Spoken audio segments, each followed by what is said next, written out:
หลับไปละฝันบ่ค่อยดีฝันเห็นให้ละให้พอกให้พี่ตกใจตื่นละตื่นขึ้นมาตีสี่ในความฝันละเป็นตายานอีหลีแม่นให้ผู้ใดมันคือบ่ใหญ่จังสิหรือว่ามันละอาจสิเป็นให้พี่ฝันเห็นหวยละมันก็ใครอยู่ตีถึงแล้ววันที่หนึ่งละพอสิได้เป็นเศรษฐีเบิ่งให้แล้วมันก็ยังใหญ่อย่างดีแล้วแม่นผู้ใดละเอามาทิมแถวนี้เบิ่งทรงแล้วมันคือสิเป็นให้พี่ให้มันอยู่ละไตกกบักมีก็เลยเอามือคำไปในให้พี่ได้ยินเสียงห้องละออกมาอี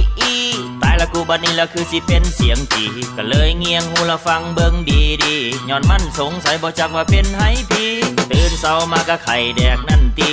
ฝันอีหยังละฝันปะลูปะลีจนว่าค่อยได้สู่ควันบายสีบ่จักอีหยังฝันเห็นตายแต่ให้พี่คืนก่อนนั่งก็ฝันเห็นหอยติดหมีก็เลยเสี่ยงโชคละซื้อลอตเตอรี่จกเบิ่งถมก็มีแต่เงินซ้ำนี่ทุ่มเบิดตัวละ